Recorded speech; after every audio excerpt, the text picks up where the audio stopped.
Bonjour à tous, ravi de vous retrouver pour un nouveau volet sur les tragiques événements qui se sont déroulés en Israël et dans la bande de Gaza. Ce que je voudrais voir avec vous, c'est finalement revenir un petit peu sur le premier tirage. Pourquoi ont-ils laissé faire? Parce que finalement, pourquoi les USA et les Israéliens, les gouvernements, parce que les populations n'étaient au courant de rien, mais pourquoi ont-ils accepté l'inacceptable? Pourquoi ont-ils laissé faire? Alors ce que je vous propose, j'hésite, je vous avoue, je vais prendre plutôt les runes. Je vais prendre plutôt les runes.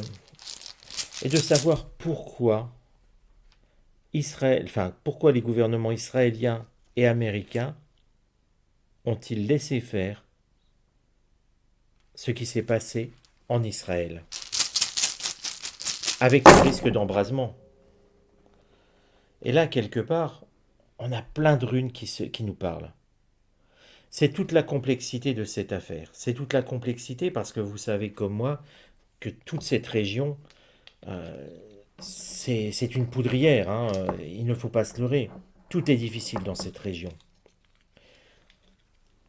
Tout est compliqué et nous avons effectivement une poudrière, quelque chose qui ne demande qu'à exploser. Je mets les runes à plat et je vais rapprocher cette rune qui est complètement sortie du cadre. La voici.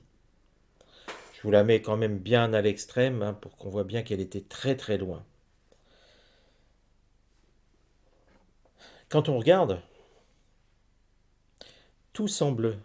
Ce qui était très curieux, vous savez, je vous ai toujours dit, dans les runes, on regarde, tout ce qui tombe au centre, c'est ce qui concerne le problème. Et nous avons quasiment tout qui est là. Et on pourrait parler de cette région, Israël et Gaza. D'ailleurs, regardez, on a l'impression d'une bande ici, d'Israël concentré là, et là très loin. Quelque chose qui tire les ficelles. Alors, connaissant un tout petit peu la géopolitique de cette région, on peut se dire ici, nous avons quelque chose qui représente les États-Unis. Hein. Faut pas se leurrer.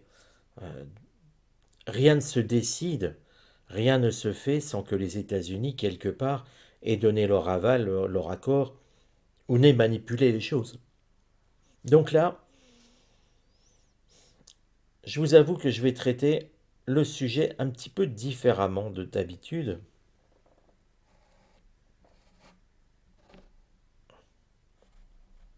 En trois vagues de runes. Trois vagues, je les écarte volontairement pour la vision. La bande de Gaza, Israël et les États-Unis. Alors oui, j'ai exagéré volontairement les séparations pour mieux voir. Et puis regardons à présent, eh bien, chaque chose séparément. Regardons déjà Israël. Pourquoi Israël a laissé faire? Pourquoi Israël a laissé faire ce qui se passe ici et les États-Unis là? Regardons déjà sur Israël. Sowilo, qui vient un petit peu frapper comme la foudre, hein, là on a l'impression d'un trait de foudre qui frappe avec cette rune. Eh bien ce trait de foudre, c'est une décision. Décision pour frapper. On a l'impression que quelque part dans les gouvernements israéliens, et quand je dirai maintenant, vous le saurez, si je dis Israël, c'est dans l'esprit, c'est gouvernement israélien. Hein. Pareil, si je dis USA, c'est dans l'esprit, c'est gouvernement des États-Unis. C'est pour qu'on soit bien clair dans ce que je dis et que ça ne soit pas mal interprété. Dans l'idée, vraiment au niveau israélien, on a décidé de frapper fort. On a décidé que ça suffit, il y a des choses à changer. Et que finalement, on utilise les populations innocentes pour frapper. Ce qui montre quand même une volonté assez martienne, une volonté assez agressive dans tout ça. On a l'idée de vouloir faire la guerre. et faire une guerre courte et claire. Là, on joue avec le feu. On sait toujours, quand on commence une guerre, jamais quand on la termine. Rappelez-vous, en 14, les Français partaient pour quelques semaines de guerre, ils se sont enlisés, et ça a duré des années. Attention, là encore, c'est un manque de sagesse, je l'avais mis en évidence, je crois que c'était dans le premier tirage avec l'oracle de Béline. Là, on retrouve un manque de sagesse total du camp israélien, du gouvernement israélien. Wunjo que vient ensuite, on donne l'impression que finalement, on cherche à, à fédérer toute une population autour d'une idée globale. Alors ça veut bien dire qu'aussi tous les Israéliens ne sont pas des votes en guerre, ils veulent se défendre et vivre, c'est vrai, mais que ce gouvernement qui a décidé finalement de frapper, pour des raisons purement politiques, eh bien ils ont besoin de fédérer leur population. Sinon, la population n'aurait pas été d'accord. Ça montre que, encore une fois, tous les Israéliens ne veulent pas la même chose. Mais que avoir laissé finalement le Hamas commettre des actes, des actes inqualifiables, je ne trouve même pas les mots pour vous dire, des actes inqualifiables sur Israël, ça montre simplement qu'ils avaient besoin de ça dans leur esprit tordu pour fédérer la population autour de leur projet de guerre. Vient ensuite Bergano. Bergano, c'est l'idée qu'il faut accepter que tout ne soit que passage, transformation, transition, allant même jusqu'à dire que parfois il faudra accepter des morts. Et c'est ce que l'on vient de connaître finalement. Et que pour réussir à frapper, avec Bergano, il fallait en passer par des sacrifices. Nous avons donc bien l'idée d'un gouvernement israélien qui était dans le désir, dans un désir martien de guerre, et prêt à sacrifier quelque part sa propre sa propre population pour arriver à ses fins. Et c'est ce que l'on observe finalement. C'est bien là le plus grave. Mais alors on va peut-être savoir enfin quelles sont ses fins finalement. La Guse semble nous indiquer quelque chose qui est lié. Lié, en l'occurrence lié au Hamas. Alors, très clairement, on sent l'idée de se tourner d'Israël contre l'Iran. Et finalement, si on réfléchit un tout petit peu, certains me diraient pourquoi l'Iran?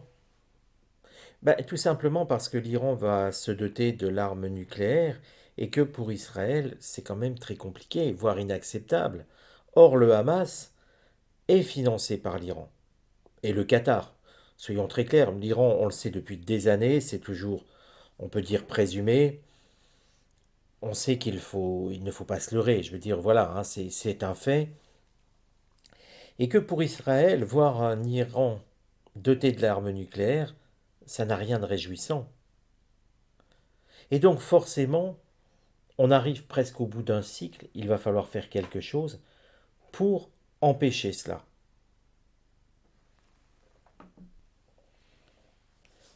Mais Israël va comprendre que ils ne pourront pas frapper l'Iran sans avoir face à eux une forme de coalition musulmane. Parce qu'avec Manaz, les extrêmes vont arrêter de se déchirer. On sait que l'Iran n'est pas le monde musulman, mais frapper une partie du monde musulman est toujours extrêmement délicat. Et là encore, c'est un manque de réflexion de la part d'Israël, qui pourrait même créer un problème jusque dans le berceau avec Petro, dans le berceau du monde arabe. Alors que les positions de l'Arabie saoudite vis-à-vis d'Israël étaient en train de se normaliser, d'être plutôt vers une forme de rapprochement. Frapper le monde iranien serait dans l'optique de, ou plutôt aurait comme conséquence de remettre tout cela complètement à plus tard, occasionnant à la fois des difficultés pour l'Arabie saoudite, occasionnant des difficultés bien sûr pour l'Iran, et forcément pour le monde israélien, avec un monde musulman prêt à s'embraser dans cette histoire. Quand je vous disais tout à l'heure qu'il fallait faire extrêmement attention, le but d'Israël est vraiment, au final, d'utiliser une excuse pour frapper, l'Iran. Et d'ailleurs, c'est ce que vient de dire Ourouz ici, que l'Iran ne restera pas seul face à Israël et qu'une coalition viendra aider l'Iran face à l'ennemi de toujours, je pourrais dire Israël, à l'ennemi des musulmans, en tout cas d'une certaine partie du monde musulman. Bien sûr que tout le monde ne pense pas pareil, mais on sent bien au niveau des gouvernements que tout est fait pour aller dans ce sens. Ici nous avons Isa. Isa est une rune de solitude, d'isolement. Ici nous avons, et vous voyez c'est le paradoxe, hein, euh, l'Iran se retrouvera seul. C'est vraiment le paradoxe parce que on a l'impression que tout le monde va se mettre avec l'Iran face à Israël. Ça donnera cette impression. Et d'un seul coup, revirement de situation. L'Iran se retrouvera seul, en fait. Le jeu des alliances va jouer.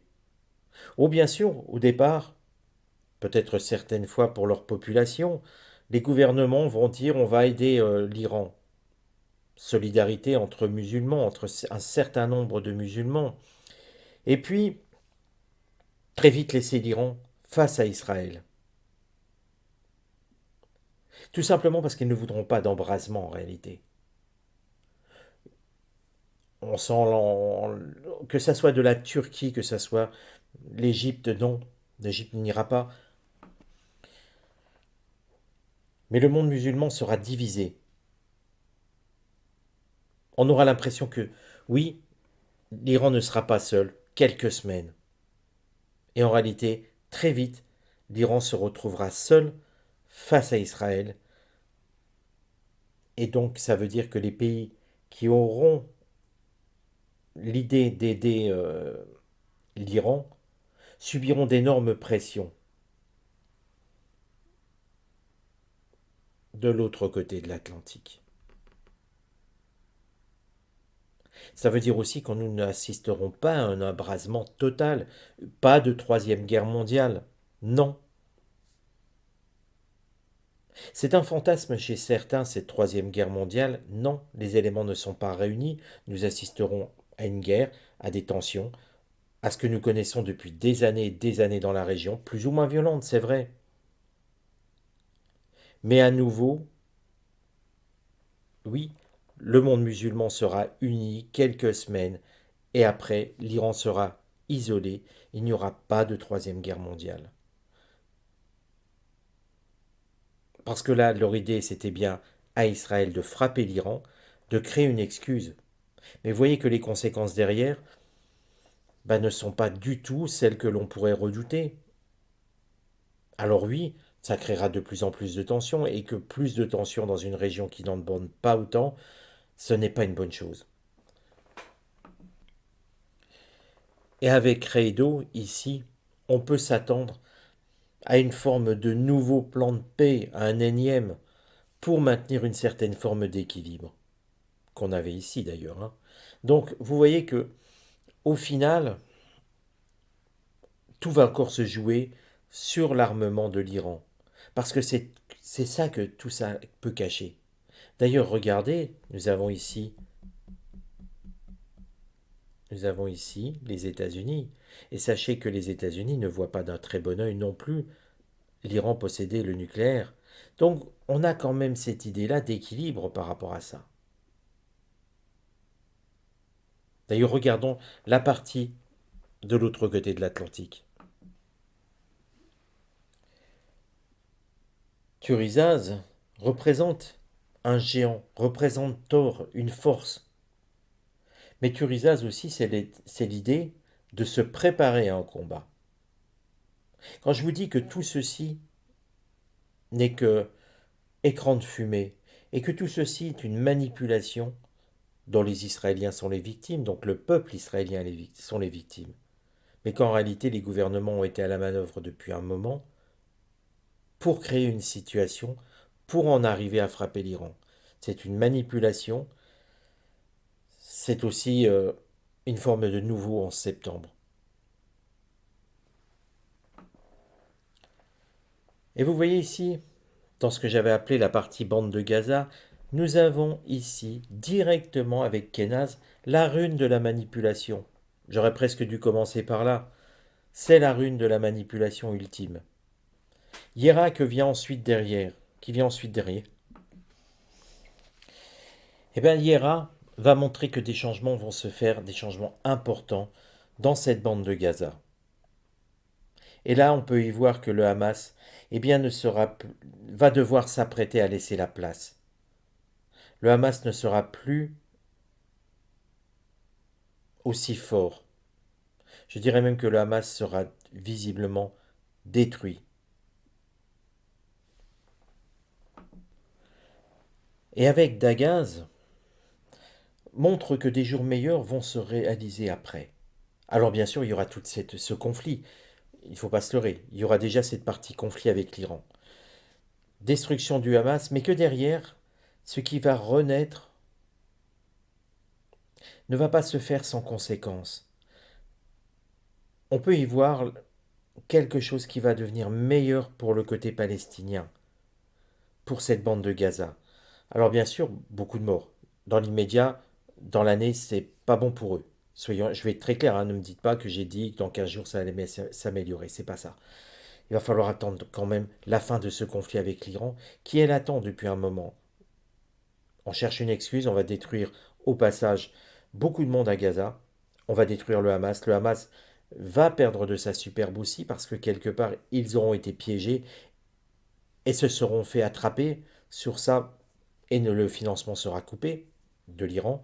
Donc vous voyez que là, quelque part, géopolitiquement, ça va bouger beaucoup, beaucoup, beaucoup. Et derrière, nous avons de la protection qui va arriver. Elaz va protéger. Pour moi, nous allons assister à une réforme de cette bande de Gaza. Quelque chose va se passer là-dessus. Visiblement, on va déboucher. Est-ce que je peux déjà dire sur une solution à deux États, mais vraiment réelle et non pas illusoire? Pour moi, nous allons nous diriger dans les années à venir et il faudra bien compter encore 5 ans. Je ne sais pas pourquoi 5 ans, j'ai cette idée-là en tête, cette intuition, que sur 5 ans, tout va bouger dans cette zone. Suite à ça, la fin du Hamas, un renversement qui va se préparer en Iran, et avec Eloise, Eloise va nous dire que au final, c'est la survenue de tous ces morts qui va faire bouger les choses. C'est quelque part cette idée de sacrifice, euh, pas volontaire, ils ont été sacrifiés, mais c'est tout ça qui va faire que, enfin, une prise de conscience va faire bouger les choses. Enfin, nous disent que voici, eh bien, c'est la symbolique des obstacles qui sont surpassés. Nous allons avoir, avec cette manipulation des États, des gouvernements US et israéliens, une remise à plat de cette région. Un conflit qui ne va pas être mondial, je vous le redis très clairement. Donc ne m'envoyez pas des mots pour me demander si le conflit va être mondial. Non, il ne le sera pas. Les Palestiniens ont été victimes de la bêtise du Hamas finalement. Ils sont tombés dans un piège. Et derrière, ce qui attend, c'est que, oui, face à un carnage qui va être réalisé, derrière, des solutions vont être apportées.